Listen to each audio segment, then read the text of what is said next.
بسم اللہ الرحمن الرحیم۔ حضرت یعقوب علیہ السلام کو اپنے چھوٹے بیٹے یوسف سے بے حد محبت تھی۔ بھائیوں کو یہی محبت برداشت نہ ہوئی تو وہ حسد کی آگ میں جلنے لگے اور یوسف علیہ السلام کے خلاف سازشیں کرنے لگے۔ اللہ تعالیٰ نے ان کا قصہ بیان کرتے ہوئے فرمایا، ترجمہ: ہاں، یوسف اور ان کے بھائیوں کے قصے میں پوچھنے والوں کے لیے بہت سی نشانیاں ہیں۔ جب انہوں نے آپس میں تذکرہ کیا کہ یوسف اور اس کا بھائی ابا جان کو ہم سے زیادہ پیارے ہیں، حالانکہ ہم جماعت کی جماعت ہیں، کچھ شک نہیں کہ ابا جان سری غلطی پر ہیں، لہذا یوسف کو یا تو جان سے مار ڈالو یا کسی ملک میں پھینک آؤ، پھر ابا جان کی توجہ صرف تمہاری طرف ہو جائے گی اور اس کے بعد تم اچھی حالت میں ہو جاؤ گے۔ ان میں سے ایک کہنے والے نے کہا کہ یوسف کو جان سے نہ مارو اور کسی گہرے کنویں میں ڈال دو کہ کوئی راہگیر نکال کر کسی اور ملک میں لے جائے، اگر تم کو کرنا ہے تو یوں کرو۔ سورہ یوسف آیت نمبر 7 تا 10۔ اللہ تعالیٰ نے اس واقعے میں موجود نشانیوں، حکمتوں، نصائح اور دلائل کی طرف توجہ دلائی ہے۔ پھر حضرت یوسف علیہ السلام سے ان کے بھائیوں کے حسد کا تذکرہ فرمایا ہے۔ وہ سمجھتے تھے کہ ان کے والد ان سب کی نسبت حضرت یوسف علیہ السلام اور ان کے سگے بھائی بنیامین سے زیادہ محبت رکھتے ہیں، حالانکہ وہ بزعم خویش اس بات کا زیادہ حق رکھتے ہیں کہ ان سے محبت کی جائے، کیونکہ وہ ایک بڑی جماعت ہے۔ اس لیے انہوں نے کہا، ہمارے والد واضح غلطی پر ہیں کہ ہم سب کی نسبت ان دونوں کو محبت کے معاملے میں ترجیح دیتے ہیں۔ پھر انہوں نے آپس میں مشورہ کیا کہ حضرت یوسف علیہ السلام کو قتل کر دیں یا کسی ایسی دور دراز جگہ پہنچا دیں جہاں سے واپس نہ آ سکیں، تاکہ والد کی محبت انہی کے لیے ہو کر رہ جائے اور انہیں زیادہ محبت اور توجہ حاصل ہو۔ ان کا ارادہ یہ تھا کہ بعد میں توبہ کر لیں گے۔ جب انہوں نے یہ فیصلہ کر لیا اور اس پر اتفاق کر لیا تو قال قائل منہم، ان میں سے ایک نے کہا، لا تقتلوا یوسف، یوسف کو قتل نہ کرو۔ مجاہد رحمت اللہ کہتے ہیں یہ کہنے والا شمعون تھا۔ سدی رحمہ اللہ کہتے ہیں وہ یہودا تھا۔ قتادہ اور محمد بن اسحاق رحمت اللہ علیہما کہتے ہیں وہ سب سے بڑا بھائی یعنی روبن تھا۔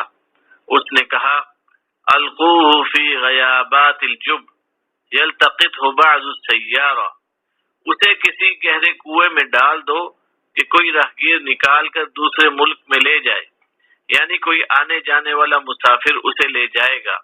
ان کنتم فاعلین، یعنی اگر تمہیں ضرور وہ کام کرنا ہے جو کہہ رہے ہو، تو جو کچھ میں کہہ رہا ہوں وہ کرو، کیونکہ یہ کام اسے قتل کرنے یا کہیں دور چھوڑ کر آنے سے آسان ہے۔ اس رائے پر اتفاق ہو گیا تو انہوں نے اپنی اس تدبیر کو عملی جامہ پہنانے کی کوشش شروع کر دی۔ ارشاد باری تعالی ہے، ترجمہ: کہنے لگے کہ ابا جان، کیا سبب ہے کہ آپ یوسف کے بارے میں ہمارا اعتبار نہیں کرتے، حالانکہ ہم اس کے خیر خواہ ہیں؟ کل اسے ہمارے ساتھ بھیج دیجئے کہ خوب پھل کھائے اور کھیلے کودے، ہم اس کے نگہبان ہیں۔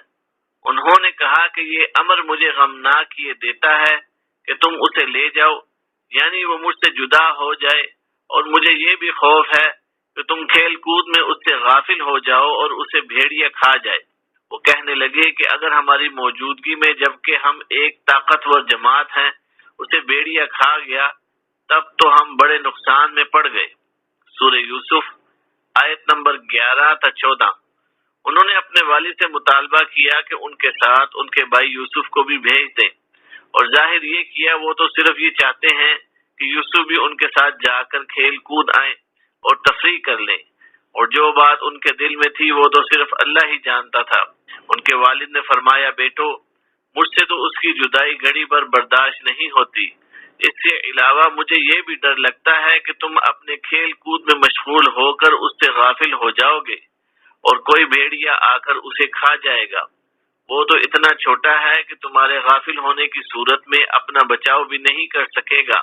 وہ کہنے لگے کہ اگر ہماری موجودگی میں جبکہ ہم ایک طاقتور جماعت ہیں اسے بھیڑیا کھا گیا، پھر تو ہم بڑے نقصان میں پڑ گئے۔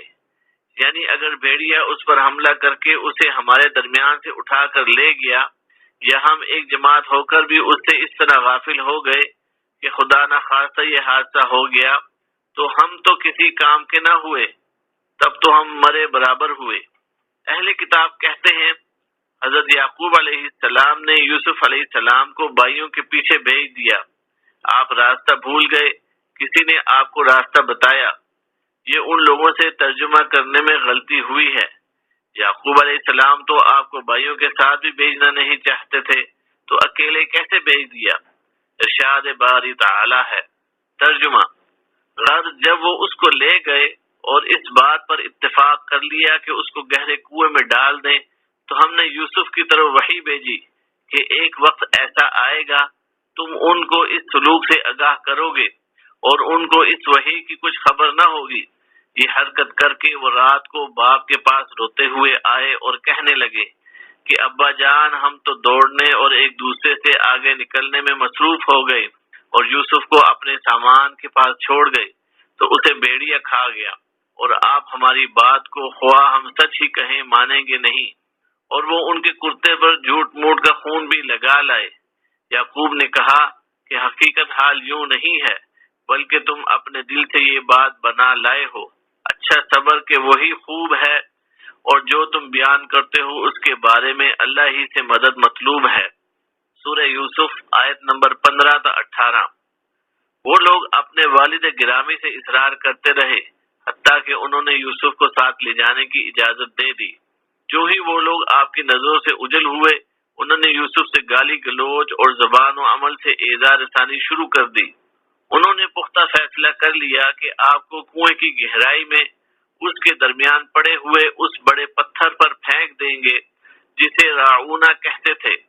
جب کنویں میں پانی کم ہو جاتا تو ایک آدمی کنویں میں اتر کر اس پتھر پر کھڑا ہو جاتا اور ڈول میں خود پانی بھرتا تھا۔ باہر کھڑا ہوا دوسرا آدمی رسی کے ذریعے سے ڈول کھینچ لیتا تھا۔ جب انہوں نے آپ کو کنویں میں پھینک دیا تو اللہ تعالیٰ نے آپ کی طرف وحی نازل فرمائی کہ آپ جس مصیبت میں گرفتار ہو گئے ہیں اس سے آپ کو ضرور نجات ملے گی۔ آپ اس وقت بھائیوں کو ان کے کرتوت یاد دلائیں گے جب آپ کو عزت و اقتدار حاصل ہوگا، اور یہ لوگ آپ کے محتاج بھی ہوں گے اور آپ سے خوف زدہ بھی، اور انہیں معلوم نہیں ہوگا۔ وَهُمْ لَا يَشْعُرُونَ کی تشریح دو طرح سے کی گئی ہے۔ مجاہد اور قتادہ رحمۃ اللہ علیہما فرماتے ہیں کہ اس کا مطلب یہ ہے کہ جب اللہ تعالیٰ نے یوسف کی طرف یہ وحی کی تو بھائیوں کو پتہ بھی نہ چلا۔ حضرت عبداللہ بن عباس رضی اللہ عنہما فرماتے ہیں کہ اس کا مطلب یہ ہے کہ جب آپ انہیں یہ باتیں بتائیں گے اس وقت وہ آپ کو پہچان نہیں رہے ہوں گے۔ یہ قول ابن جریر رحمہ اللہ نے نقل فرمایا ہے۔ جب وہ آپ کو کنویں میں ڈال کر چل دیے تو آپ کی قمیص لے کر اسے خون آلود کر لیا، اور عشاء کے وقت جب والد کے پاس لوٹے تو اپنے بھائی کی مزعومہ ہلاکت پر رو رہے تھے۔ اسی لیے ایک بزرگ نے فرمایا ہے، ظلم کی شکایت کرنے والے کے نالہ و شیون سے دھوکہ نہ کھاؤ، بعض اوقات ظالم بھی رو کر دکھا دیتے ہیں۔ جیسے یوسف علیہ السلام کے بھائی رات کو اپنے والد کے پاس روتے ہوئے آئے تھے۔ عشاءً کا مطلب یہ ہے کہ رات کو اندھیرا چھا جانے کے بعد آئے تاکہ ان کے دھوکے پر پردہ پڑ جائے، اور کہنے لگے کہ ابا جان، ہم تو دوڑنے اور ایک دوسرے سے آگے نکلنے میں مصروف ہو گئے اور یوسف کو اپنے سامان کے پاس چھوڑ گئے، یعنی اپنے سامان کے پاس چھوڑ کر خود دوڑتے ہوئے دور نکل گئے، تو ہماری غیر موجودگی میں اسے بھیڑیا کھا گیا، اور ساتھ ہی کہنے لگے ہمیں معلوم ہے کہ آپ ہماری بات پر یقین نہیں کریں گے خواہ ہم سچ ہی کہتے ہوں، یعنی ہم آپ کی نظر میں قابل اعتبار بھی ہوتے تب بھی آپ ہماری اس بات پر یقین نہ کرتے کہ اسے بھیڑیا کھا گیا ہے۔ اب جب کہ ہم لوگ آپ کی نظر میں مشکوک ہیں تو آپ ہم پر کیسے یقین کریں گے؟ آپ نے یہ خطرہ ظاہر کیا تھا کہ اسے بھیڑیا کھا جائے گا، اور ہم نے آپ کو ضمانت دی تھی کہ ایسا نہیں ہوگا، کیونکہ ہم بہت زیادہ افراد اس کے ارد گرد موجود ہوں گے۔ آپ نے تب بھی ہم پر اعتبار نہیں کیا تھا، لہذا موجودہ صورتحال میں ہمیں سچا نہ سمجھنے میں آپ واقعی معذور ہیں۔ اور وہ اپنے جھوٹ پر پردہ ڈالنے کے لیے یوسف کے کرتے پر لہو بھی لگا لائے، یہ جھوٹ موٹ کا خون تھا، کیونکہ انہوں نے ایک میمنہ لے کر ذبح کیا تھا اور اس کا خون یوسف علیہ السلام کی قمیص پر لگا کر یہ باور کرانا چاہا تھا کہ یوسف کو بھیڑیے نے کھایا ہے۔ مفسرین فرماتے ہیں انہیں قمیص کو پھاڑنے کا خیال نہ آیا، ان پر شک کی علامات واضح تھیں، اس لیے والد کے سامنے ان کی بات نہ بن سکی۔ آپ جانتے تھے کہ وہ یوسف سے عداوت رکھتے ہیں اور اس بات پر ان سے حسد کرتے ہیں کہ والد کے دل میں ان کی محبت زیادہ ہے، کیونکہ ان پر بچپن ہی سے شان اور عظمت کے آثار نظر آتے تھے، اس لیے کہ اللہ تعالیٰ ان کو شرف نبوت سے نوازنا چاہتا تھا۔ جب وہ بہلا پھسلا کر انہیں لے گئے تو فوراً ٹھکانے لگانے کی کوشش کی تاکہ انہیں والد کی نظروں سے ہمیشہ کے لیے دور کر دے۔ پھر جھوٹ موٹ کے غم کا اظہار کرنے کے لیے روتے ہوئے آئے اور یہ ان کی متفقہ سازش تھی۔ اس لیے حضرت یعقوب علیہ السلام نے فرمایا، ترجمہ: حقیقت حال یوں نہیں ہے بلکہ تم اپنے دل سے یہ بات بنا لائے ہو۔